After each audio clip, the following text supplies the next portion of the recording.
Hello, everybody. This is Carrie with Unicorn Company, the only place where I record a podcast while being judged by my cat. Yep, sitting here recording, and my cat is giving me like this weird look. But anyway, it's a little bit late, and I apologize for that. Usually this would be released yesterday, but it got released today. And I want to talk about the new, well, there's a bunch of news and stuff like that, but I'm not looking at that today. Today we are looking at the new Tamar Rising book. And quite frankly, it's interesting. It's very interesting. So, if you look at the book, it's, it's basically filling in, okay, what happened when Clan Jade Falcon left the OZ? When they said, alright, we are going to Terra. We are going to try to take over the planet and take it from Clan Wolf. And then they get there and get nearly wiped out. Ironically enough, they left some of themselves behind. Not enough to really hold the OZ, but enough to create some situations. And we're going to go over all that here. And this is going to be a long one. I do apologize, but there's a lot to take in from this book. So just bear with me, and, we'll go ahead and go through everything one thing at a time. So the book starts off with some artwork. Then you have, of course, the table of contents. There's also a fiction piece in here. And the table of contents, quite frankly, is the easiest way for me to navigate this book. I don't know how else to put it. Because, like I said, there's a lot to take in here. So, essentially, by the end of the book, because we're not going to go through all the rigmarole of every single event that happens, you end up with a few different factions in the old Jade Falcon occupation zone. So, you have, I'm doing most of this off memory and using the table of contents is actually kind of a guide for me here because it's very important. So, you end up with the Laren Commonwealth gets some worlds back. Okay. Clan Hell's Horses obviously does their thing because the Falcons are gone. So you got two factions we already know about there. Then we end up with Clan Jade Falcon, which is kind of weird because, the Falcons were nearly wiped out. Where do they get manpower? Well, apparently some elements were left behind, some Sipcos in training, some, little groups here and there were left behind. And when they left those little groups behind, the fun part is they don't know what happened to the Falcons. So they are assuming that they're the only ones left, and they have all, and we're going to start with them. I know it's about Tamar, but guess what? There's still Clan Jade Falcon in the region, and we're going to talk about them first. So this group that is calling itself Clan Jade Falcon, just because they're like, we are what's left. They have a Khan G. I can't pronounce his name. It's spelled Jiyige. Jai Chistu. And he is actually competing for what's left of the Falcons with the head of the Elania Mercantile Association, if I remember their name correctly. So they're sort of in a back and forth over who's in charge of what's left of the clans. And it's going very interestingly. It's very weird because they are sort of like back and forth over, well, who owns what. And he doesn't want to bow down to a merchant, and of course the merchant is like, well, no, you all failed. It's time for us to do our thing and be in charge, and we control all the money, which apparently Clan Jade Falcon had a bunch of merchant money ships flying around in the clan occupation zones. I think that in it of itself is sort of its own little thing to talk about at some point, but not right now. So we have Clan Jade Falcon in the region, which it's like, okay, interesting. Didn't expect that. I pretty much thought that they just would not be in the area anymore. And I'm looking forward to what happens when Clan Jade Falcon and Clan Jade Falcon meet. Because, yeah, I think that's going to be interesting. So, after that, we have the Inner Sphere Powers, who are new. And having been through the whole Chaos March thing in person, all I have to say is don't get attached. I can see a future probably for at least one of them. I don't know about more than that. First, we have the Malthus Confederation, which has nothing to do with Nikolai Malthus, unfortunately. It would have kind of been awesome had the Malthus... he had some kind of weird cult of personality that survived his death. But it's apparently a crime family. Which is also sort of funny, given that Malthus was a clan mech warrior, and there's a crime family that shares his name. But anyway,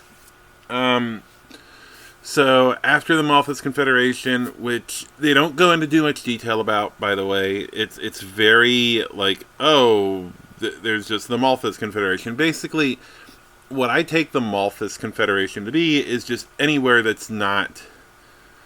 somebody said this is our country, because if you look at like the map, the Malthus Confederation has no capital. It's just there,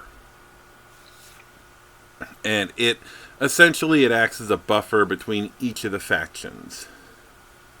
And then you have excuse me, after the Malthus Confederation, you have the you have the Ark Royal Liberation Coalition, which is this little sandwich of basically the old Ark Royal Defense Cordon.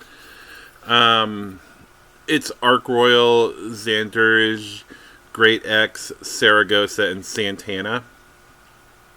Ironically enough, they give you a jump map as well as just a normal map. And Ark Royal cannot jump to any of the worlds inside of... You can't go directly from Ark Royal to any of the worlds inside the Liberty Coalition. You can only go to worlds in the Lyran Commonwealth, which is really funny. So I'm surprised they did not figure out a way to put Atacongo in there to give them a direct route into their own territory. Also, it makes it very interesting to see how people would have had to attack Ark Royal now that we have these maps that show jump distances instead of that might be 30 light years. You're sitting there with a ruler trying to figure that shit out. But no. After the Ark Royal Liberty Coalition, which I don't think that's going to last forever, then you have the Vesper Marches, which the Vesper Marches are really interesting because of the history of the person running them. Brewer's odd.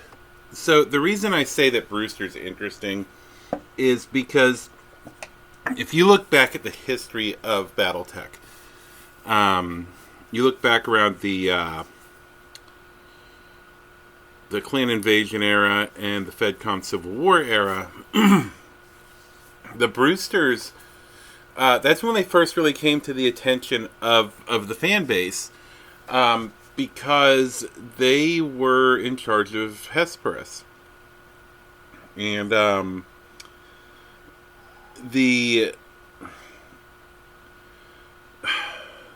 can't remember his name, but a Brewster got essentially put into the Great Death Legion, and then after him being part of the Great Death Legion, and the second time they visited Hesperus, which led to their demise, he sort of carried forward their traditions and stuff like that, supposedly. I want to say they became Brewster's Legion or something like that. And then you had Alexander Carlisle, and it's a whole mess. But I never figured the Brewsters would play into Battletech much after that. You know, they were just kind of there. They, the family was there. It did its thing. And it's not like the Steiners, Davians, Caritas, Merrick, or even the Layout. They show up, they do their thing, and they're gone. They're secondary characters to the whole thing. But apparently they're not. They are primary characters. Anyway, I'm kind of going off the rails there. Brewster establishes the Vesper March. I think that's the name of it. Or Vesper Marches or something like that. He establishes the Vesper Marches. It's based up on Melissa, and it consists of Melissa, Chapultepec, Makita, Claremont, Kikiu, Annunziata, Colovarti, Pengalan, and Jessenice. So it's a small little confederation right near the edge of the corward end of the inner sphere. It has like a few systems within reach. It borders the Hell's Horses, and that's where I think we're gonna run into the problems, is the Hell's Horses. This is why I'm like, don't get attached. And then you have the Tamar Pact, which the Tamar Pact is situated in a really weird spot. They border the most people, and I think they are going to see the most. They're going to see the most fallout and fighting in the coming years. The Tamar Pact is also by far the largest of any of the powers in the region. Their capital is Arcturus, and they have Kerensky's Vision, Blue Diamond, Kellenfold, Borghese, Tomans, Cremond, Pandora, Balignor, Graceland, and Conus. And they are literally on the border of everybody. They do have the advantage. Apparently, Kandersteg has become sort of a mercenaries hotspot. It is right next to the former OZ, and like 3 jumps from Ark Royal. It's not in a bad position for this. But that's where they've been getting their troops from, is from mercenaries, and they come through Kandersteg. What is interesting is that this is a Lyran unit that essentially jumped the border. It's the it's not the 17th Octuran. Shoot. Can't remember the name of the unit that jumped the border. I have to look. Oh my god, I should have taken notes, right? But I didn't. So we're gonna scroll through here real quick. Anyway, while I'm looking for this, I do want to say the art in this book is really nice. It gives us a look at what's going on.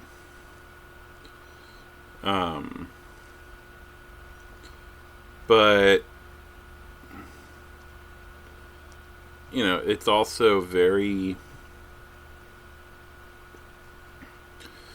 it gives us some interesting little tidbits. Like while I'm looking for this, it gives us Black Ice. Black Ice apparently was a program run by the LIC that was worlds that had not been occupied for more than Why did I take that off? Worlds that had not been occupied for more than 2 generations.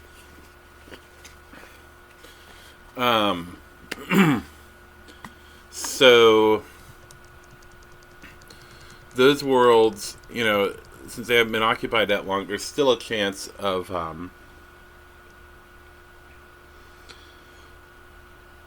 there's still a chance of those worlds not being totally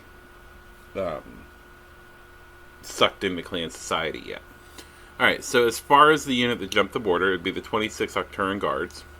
They were stationed on Kandersog. Okay, so Kandersog is where they were stationed, so they ended up using that as like their entry point into the region, which is interesting. And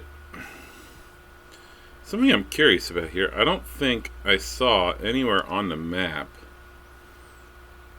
Tamar itself. Like, the Tamar Pact was based around Tamar, which I think is still inside of still inside of the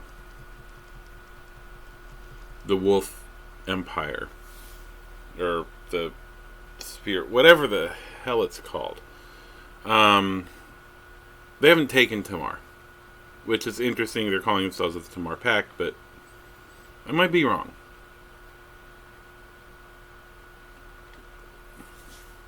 But yeah, so I mean, you have these powers. Personally, I find the Alina Mercantile League, the AML, I find them to be very interesting. I think they could have gone a different route with them because of the fact that they're like, oh well, they're trying to use Clan Jade Falcon. Oh, I didn't even cover what they have.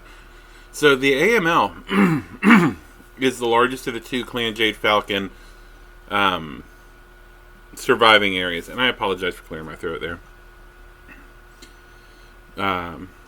This time of year, it's always kind of weird, but the AML, they have like 1, 2, 3, 4, 5, 6, 7, 8. They have 9 worlds. They're actually pretty sizable, and they also have Kukin's Pleasure Pit, which they wanted to get the pleasure industry going again, which I think is hilarious in a way, because it's like, okay, so what's our priorities? We need some military, and I really want to bring the pleasure industry back to this planet so we can make money. Awesome. And mind you, you got to go through some interesting space to get there. I don't know. And of course, Clan Jade Falcon, they have like 4 worlds total. Well, the new Clan Jade Falcon. And that's where, that's where I think the new mini Clan Jade Falcon is destined to fail, unfortunately. The Malthus Confederation is essentially a placeholder for worlds that haven't been claimed yet. Which, okay, fine. You need something to hold them. And quite frankly, New Cape Town's part of it. New Cape Town can just sit there forever. I don't care. Somebody should nuke it. But yeah, it's just really kind of weird how you have this little layout. But anyway, I'm kind of rambling on it, and we need to get into other things. So let's look at, your major players. So I'm not going to go into everybody's details. I already talked a little bit about Brewer, because Brewer is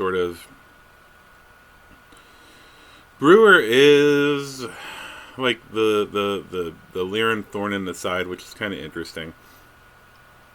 But you have a section, so it talks about the development of the region, and you have a section on the factions: the Lyran Commonwealth, Vesper Marches, Tamar Pact, Clan Hell's Horses, and the Fallen Falcons, which lumps the Mercantile Association or League into the same thing as the new Clan Jade Falcon, who there's mercenaries involved in there. The Clan Jade Falcon ones are using mercenaries, which I think is really weird.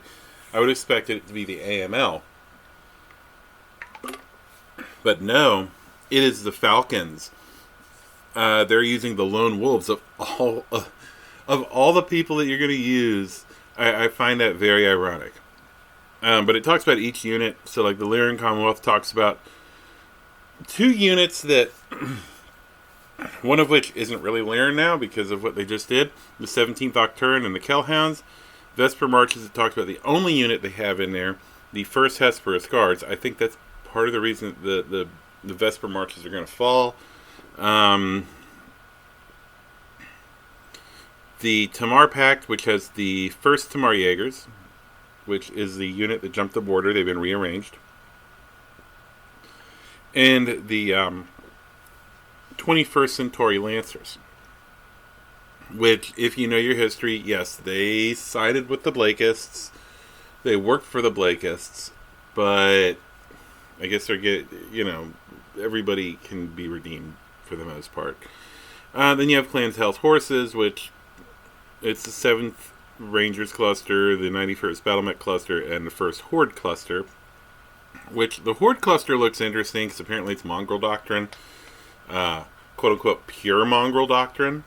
And then you have the Fallen Falcons, the Mercantile Militia, which work for the AML. And then I want to say the 1st Falcon Sentinels, the Light of Heaven, and the Lone Wolves are all Clan Jade Falcon. I might be wrong. I totally might be wrong, but I'd have to look at the unit again just to see, because I went through this and I've gone through it a few times, and there's a lot. Like I said, there's a ton of stuff to take in here. So then it goes into the personalities, and for that I'm actually going to hop to that page because it does them in order.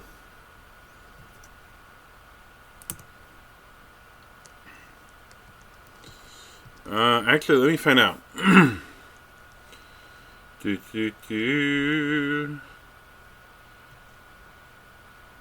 Yeah, the Falcon Sentinels are part of the new Clan Jade Falcon.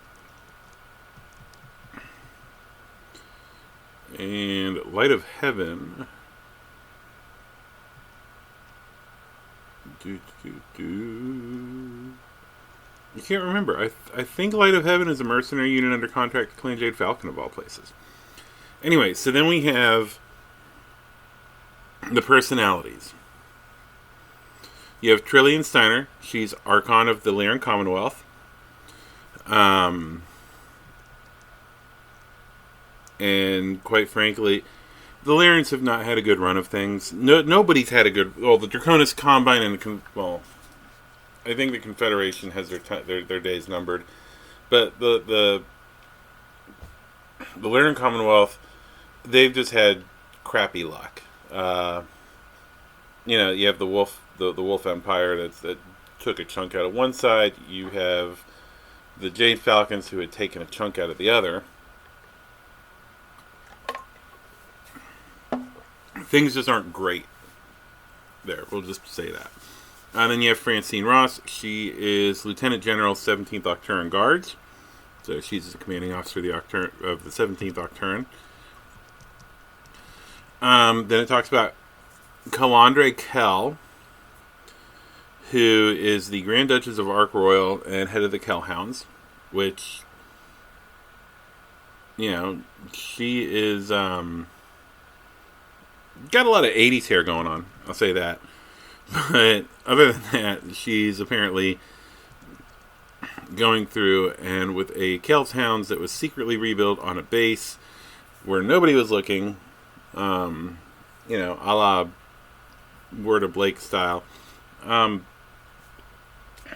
She's running around taking over what was parts of the OZ and kind of saying, we're not part of the Lyrans, we're not part of anybody else, we are our own thing.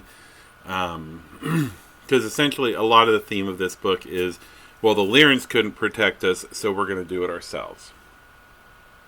So you're seeing some very Chaos Marchy type stuff here. Then you have Vedette Brewer, which I thought was a title Vedette, but that's his name. Now he is in a weird position because he is both the Duke of Hesperus too, which I have to look at a map again, but I think that's in the middle of the Clan Wolf OZ right now, or the Clan Wolf Empire territory. But he also is in charge of the Vesper Marches. So part of me would totally expect the Lyrans to strip him of his titles, even if it's just a title, an honorary title at this point, because he can't be in charge of Hesperus because somebody else is, if it's Clan Wolf that is currently keeping that title in place for him, then that can get kind of weird. Just saying. Let's see. Then you have Sarah Regis, Governor General of the Tamar Pact. So she was the commander of the Octuran unit that jumped the border. Not only did they jump the border, when they got to Arcturus, they said, you know what, you have put in place this weird little government. We are disbanding it. You are part of the Tamar Pact now. So essentially it's a military junta type deal where a general steps in, a quasi-foreign general at that, steps in, takes over a world and says, yep, I'm in charge now. The commander of the first Tamar Jaegers is Kritsada Sirasopa. And I think this is really the first time we've heard of him. I don't know how much we're going to hear about him in the future. It all depends on what happens with Tamar. Then you have the Khan and Sikhan of Clan Hell's Horses, Gottfried Emerald and Fulk Lacenera. So these are two of the warriors. These are the head of Clan Hell's Horses. What's interesting is, so they've been doing a lot of stuff with trying to make the art look more realistic for the for the characters. I will say on their uniforms, for some reason, the Hell's Horses logo just looks like it's copy pasted onto it. It doesn't look like the perspective looks wrong. But I'm not an artist, The weird part, though, is Falk is a aerospace pilot, and part of the whole thing with aerospace pilots in the clans is their genetic phenotype, because they've bred these warriors. He has none of the physical attributes of the phenotype. Aerospace pilots are smaller. They have larger heads with bigger eyes, and their frame is just smaller. Like your average aerospace pilot for the clans is a person who is quite small compared to your average human. Almost alien looking. We're talking not quite looking like a gray, but that's how they've been described. And he doesn't look it. He looks like a normal person. No genetic engineering there, But then we get into G, Chistu, and Marina. Okay, so these are the two main players in the Clan Jade Falcon, what's left of the Jade Falcons in the region. G is the self-proclaimed Khan of Clan Jade Falcon. Which, like I said, that has its own problems that we're gonna see, And then you have Marina. Her formal title is the Syndic of the Elena Merchant League. Her informal title is the Merchant Queen of Elena.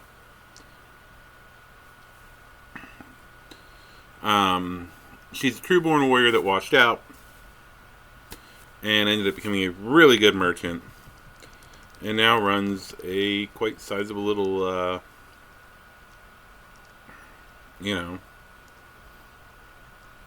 quite sizable little empire. After that, you have Hasara, who is a star captain from Clan Jade Falcon. Nothing much to look at there. Just kind of says, he may end up being somebody who's a force to be reckoned with, but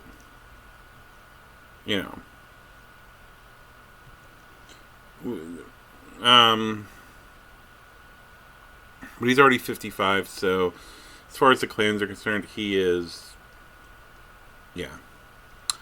then you have Ronan Carlisle, who looks very familiar.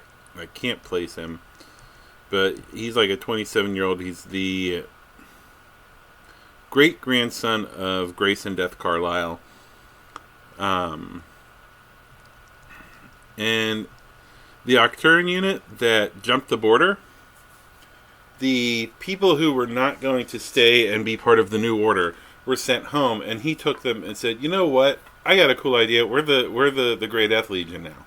So that entire unit has been lost to the Larans, which I think is interesting. And not a shot fired to cause it. So then you have Albert Bugsy Heidegger. He is from the Lone Wolves. The Lone Wolves are run by a committee. He's their spokesman. He's also a major. He's a combat warrior. But yeah, he's their spokesman. And then we have Joshua Snord, who is in charge of Snord's Irregulars, which I didn't know was still a thing. In fact, he's a colonel, which would indicate that there's at least 3 companies of them. But yeah. And of course there's like a little bit in here about them running around out in the Barrens, and And of course you have Abdun Rikul, who they don't know if he is actually he's covered in he's covered in the Legends book, but they don't actually know if he is or isn't who he says he is. Excuse me. Then we have the Atlas. You have Elena, Ark Royal, Octurus, Barcelona, Blackjack, Melissa, Rodigo, Sudeten, and then you get an art piece. Yeah, actually quite nice art piece. I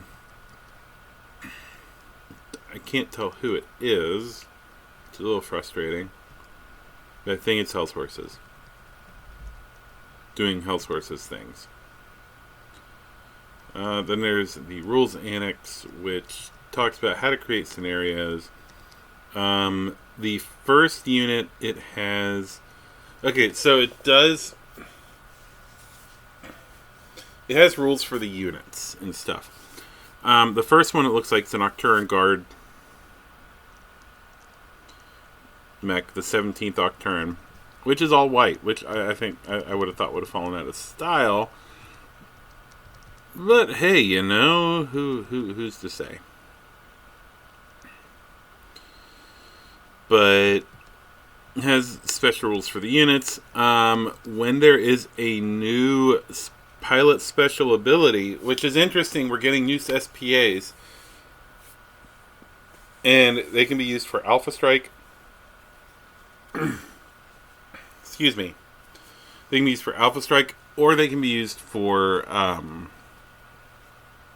normal classic Battletech, which is awesome because y'all know how I love Alpha Strike. here we have some new SPAs, and quite frankly, I think there needs to be, hopefully in the next revised version of Commander's Edition, these will be added to it. Then you get the Vesper Marches and their forces, and it has a special section on Duke Brewer. And then the first Hesperus Guards, their rules. The Tamar Pact, Sally Regis, her special rules. Colonel Sarasopa, his special rules. The first Tamar Jaegers, which have their own special rules apparently. And it looks like we have artwork for the first Tamar, which is an orange and black or orangish red and black scheme. And then, it's alright. Then you have Clan Hell's horses, their cons rules, the different clusters rules that are involved. A new special command ability. The Fallen Falcons, their stuff, which I wish they had been separated, but hey.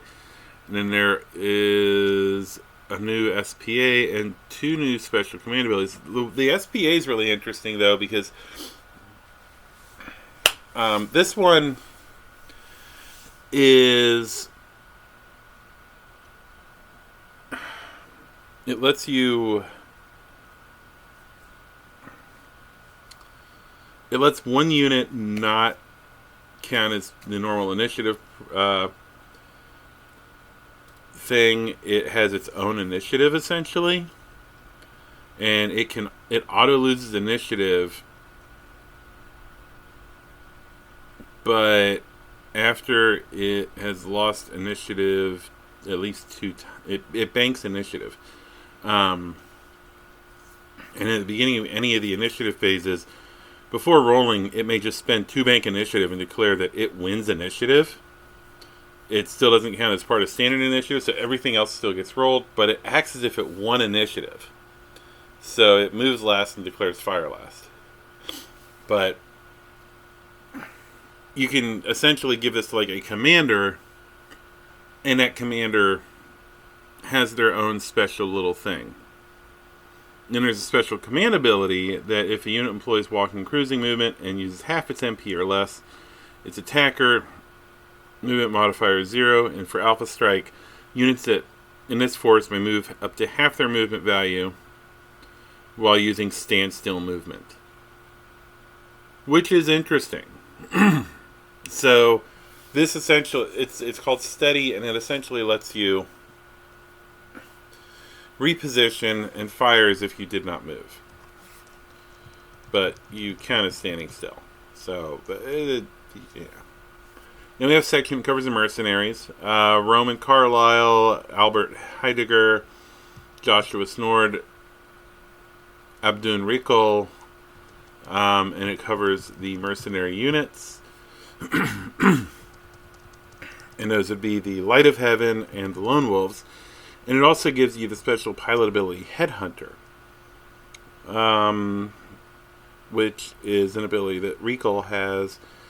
And with that, it has to do with command units.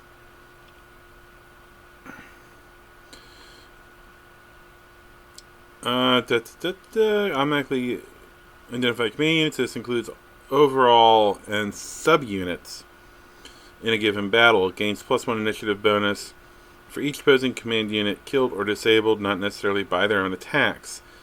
If the Op4 does not have any designated command units, the highest PV cost unit after skill modification in a formation is considered the commander of that formation for this SPA.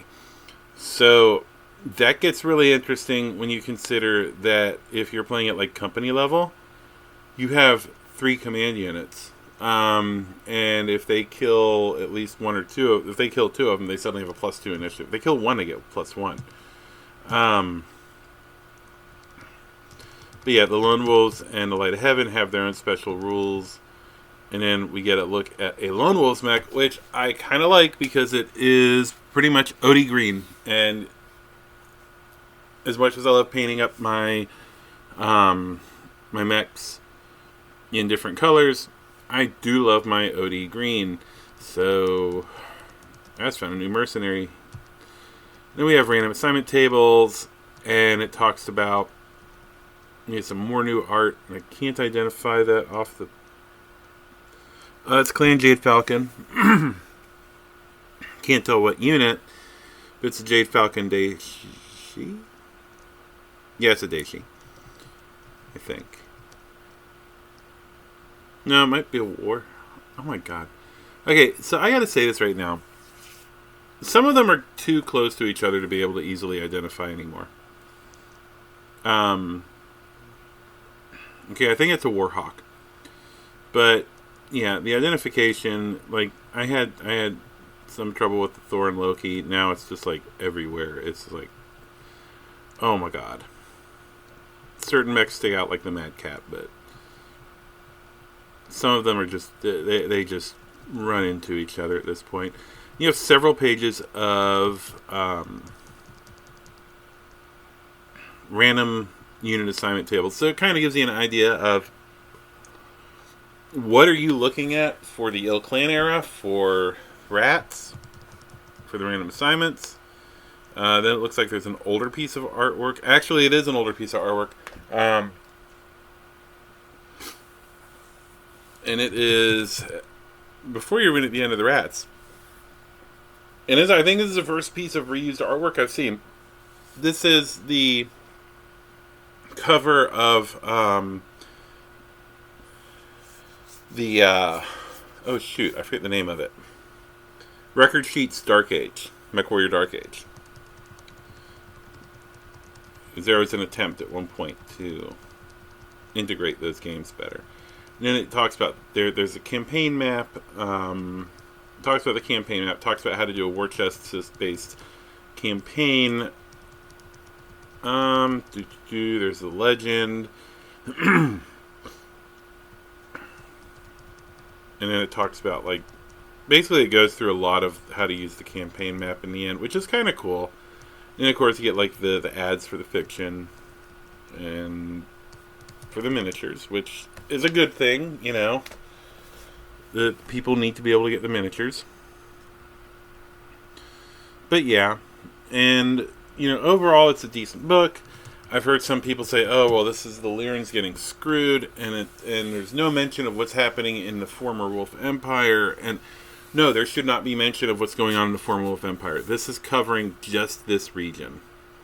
So for the people who have said, "Well, you should be able to see what's going on in the former Wolf OZ or Wolf Empire, whatever." No, I think Empire alone is going to cover that. That is the next source book that comes out for this era.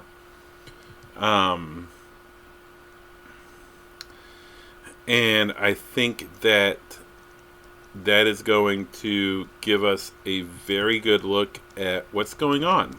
What is happening to the Wolf Empire. Because the Wolf Empire, quite frankly, it was stripped too. I mean, it's not as bad, but if I remember correctly, there was talk in one of the previews about the interaction between the Free Worlds League and the remnants of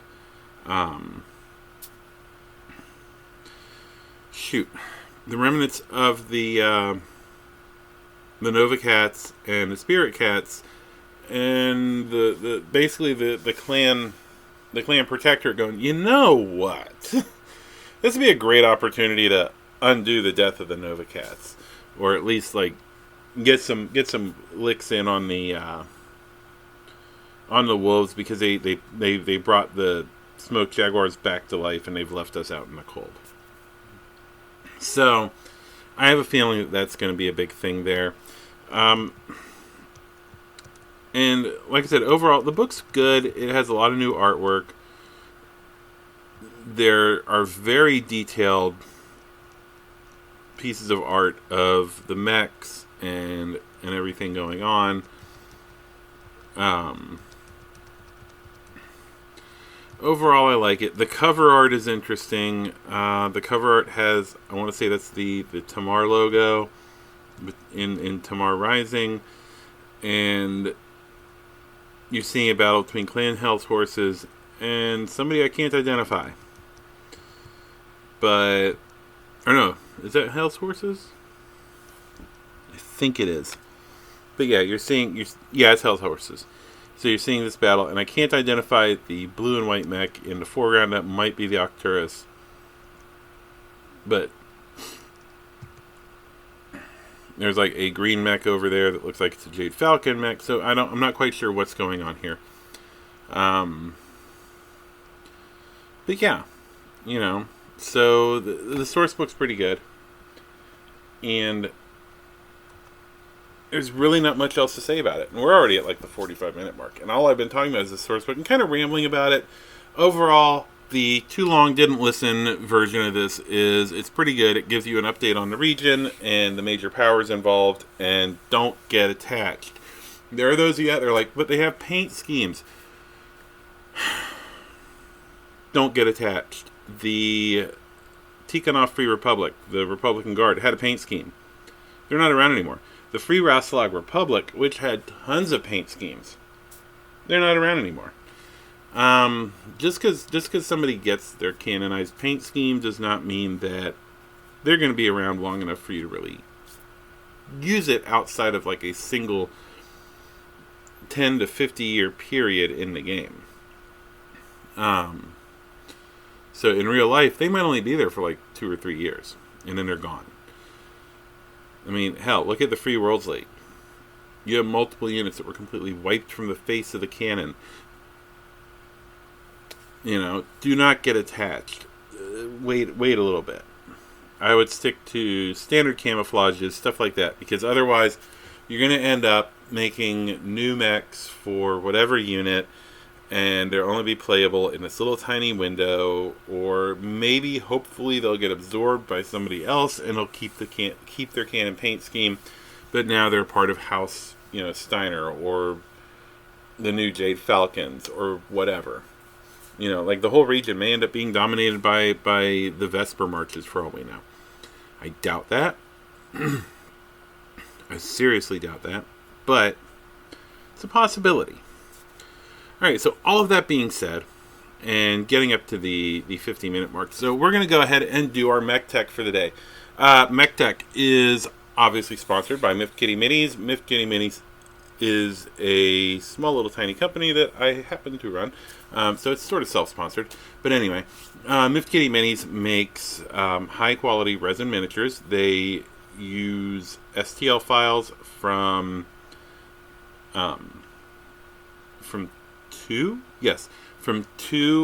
three. I take it back. 3 different artists who they do have authorization to print them from those artists. So if you're looking for something a little bit different, and you want to be able to keep that feel of like big stompy robots, check out Miffed Kitty Minis on Etsy, and they can, there's quite a few things, and there's always stuff being added. So take a look. Anyway, that being said, let's get into the mech tech for this week.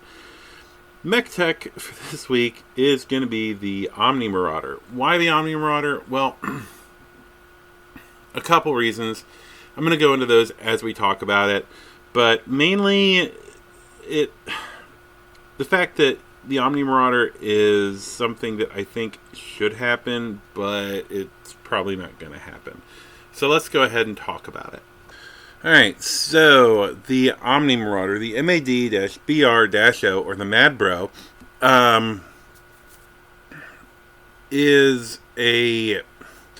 it came out in Experimental Tech Readout Caveat Emptor.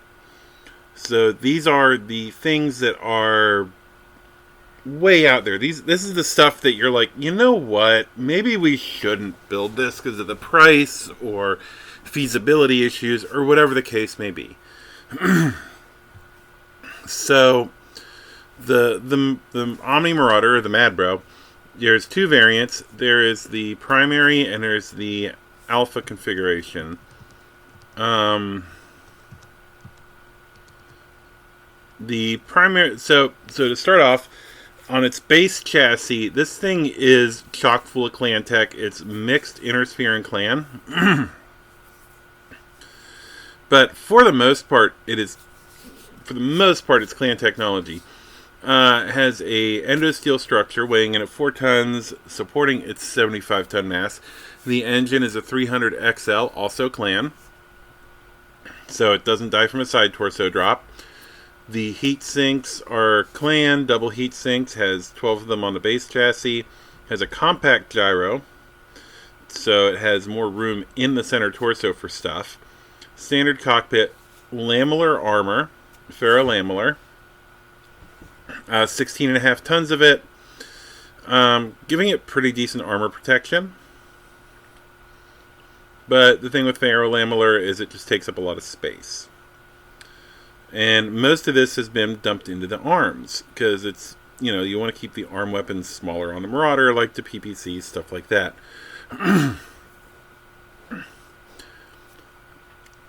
And in its primary configuration, it is very much a Marauder. It is an ER PPC, ER medium laser in each arm, clan tech, of course. And for the primary ballistic weapon, it has a hyper assault Gauss rifle 30 mounted in the right torso with case 2, so it doesn't blow itself up, and it has 3 tons of ammunition mounted in the center torso. In addition to this, it has added 5 additional clan double heat sinks. So it can dissipate 24, 29. It can dissipate 17 times 2. Was that 34?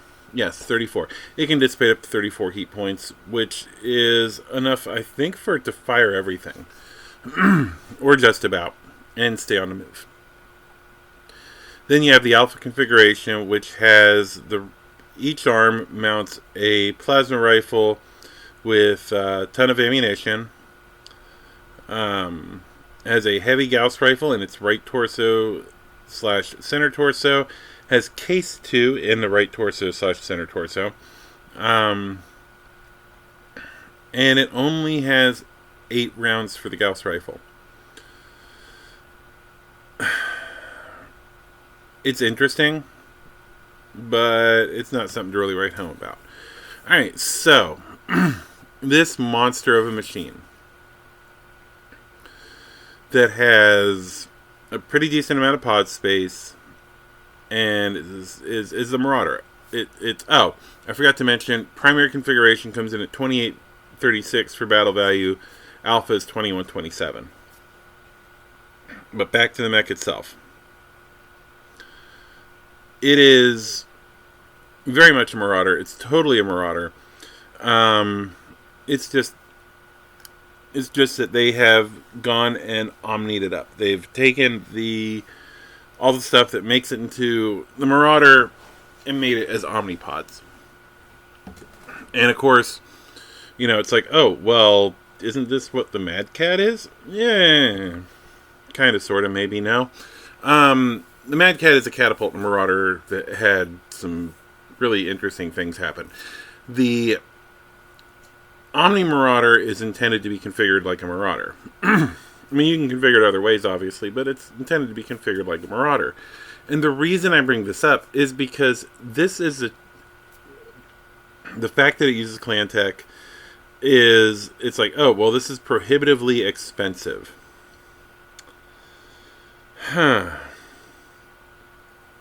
To me, yes and no. I see this as something that either A, Wolf Empire will pick up. Because now you can have every Marauder on one chassis. You want a Free Worlds League Marauder? You got it. You want a Marauder, the 4X, the one with the twin SRM6s and the twin Blazers? You can build something like that. You want something that is, for some weird reason, like a Lao Marauder, where it has a large laser on one side and a PPC on the other? Go ahead and do it. You can have any type of Marauder you want with the OmniMarauder. I think this is something that either the Wolf Empire should be like, hey, you know what, we're picking this up, it's kind of cool, and yeah, it's too expensive for all y'all to do it, but now that we are the Star League, we need Marauders, and this is the best Marauder. I can totally see that. Or I can see I just forgot the clan's name. The Sea Foxes. I can see the Sea Foxes going, hey, you know what? Cool OmniMarauder. You don't want it because it's too expensive? We will produce it and sell it. And of course, then you would have the new Star League buy it. And it would become one of the primary weapons used by them in trying to reconquer the entire Inner Sphere. But yeah, so I mean, this kind of ties into the whole thing with Tamar Rising and with the Wolf Empire and Empire Alone. And then I think this is something that one of them, somebody there, would look at and say, you know what, this is an awesome idea for us to do. This is something that allows us to have any Marauder configuration we want, and we can use any technology we want on it to make it work for what we want. You know? It's quite frankly, I see OmniMechs not as, you know, if Alaric Wolf's new Star League does work, I see the OmniMech going from being a frontline unit because of the fact that it's so hyper specialized, and you can keep re-specializing it regardless of the role that it has. You know, basically different loadouts for different missions, to the ultimate in logistics beating capability. And what I mean by that is an OmniMech can use whatever is available. If you are fighting against House Kurita and you have a plethora of salvaged weapons that are Kuritan, and your supply chain is non-existent, you can use whatever you're salvaging. You just drop it in an Omnipod, smack it in the OmniMech, and now it works. So, does it affect your combat capability? Of course it does, because the Clan Tech weapons are going to be far better than the Inner Sphere counterparts, but you can constantly keep smacking whatever you want in there, and I'm surprised nobody else has thought of this. The fact that OmniMechs are the ultimate logistics beating device, because they make it where you can live off the land, as it were, and if you salvage a bunch of stuff off the battlefield, you can just smack it in the OmniMech after you've potted it up. I mean, the only logistics thing you need to worry about is Omnipods themselves, so you can do this. But yeah, so the Marauder, the OmniMarauder, I am kind of disappointed that it does not have like slightly different artwork, because they essentially just took the new artwork for the Marauder and said, here, this is the OmniMarauder. And I think, like, personally, I think like some kind of cradle for a gun and almost Mad Cat like pods at the end of the arms would be quite fitting, because it's an OmniMech. It does OmniMech things, and this would totally fit what it does, right? Okay, so let's take a look at this mech in Alpha Strike. So the OmniMarauder, the primary chassis, the MADBR-O, is 48 points, battle mech, size 3, target modifier of 1, movement of 8 inches. It's a Marauder. Yeah. Role is sniper. Has a short, medium, and long of 5, overheat of 2. The armor is 4. Has 9 armor, 4 structure, with specials of Case 2, crit resistant, flak of 212, and Omni. Overall, this thing is actually pretty decent. You can spike up to 7 damage at short and medium range. And yeah, I like it. I totally like it. Overall, it's not super, so one of the things about like slapping Clan Tech onto an Inner Sphere chassis, a lot of times you get some really crazy results. Nothing really crazy here. It kind of reminds me of a Nova Cat in some ways. It's sort of like a pocket assault mech in that it hits pretty hard. It's slow. The armor is pretty dang good. When I say dang, I can say damn. This is my podcast. Anyway, it's pretty damn good armor. And then you have the only other variant, which is the MAD-BR-OA, the Mad Broa. It's kind of interesting. This one is Battle Mech size 3, target modifier of 1, movement of 8. Roll is Juggernaut. Short and medium are 4, long is 1, so it doesn't hit as hard. Overheat of 0. Armor and structure the same as the Mad Bro. I think I mentioned it's 42 points, so it's cheaper. It has Case 2, crit resistant, light tag, Omni, and I'm saying this one out of order, but it's because I love this ability. Heat 1-1-0.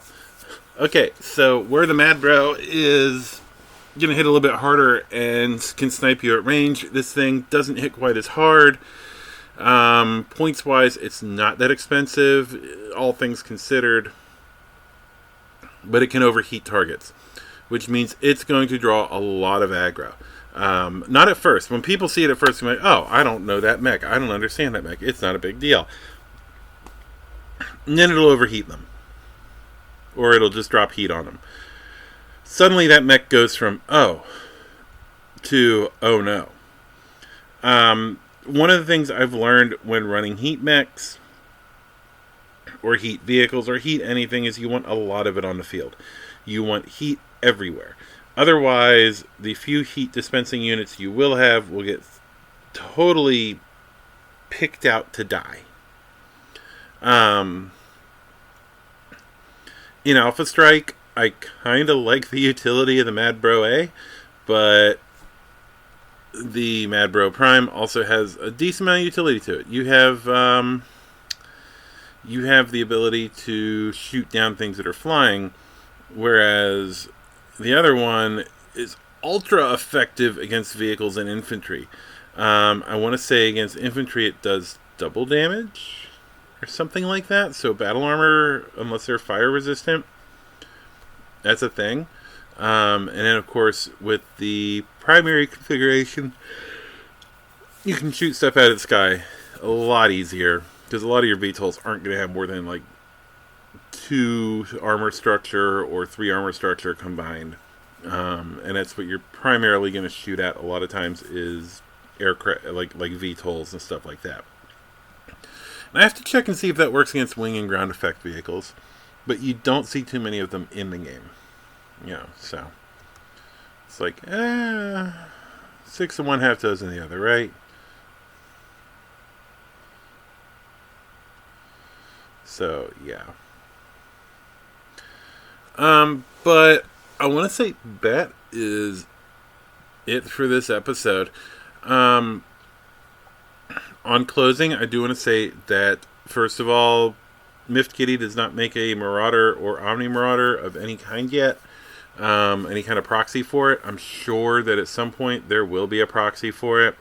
So I will let people in the Patreon and in the Facebook group know about that when it happens.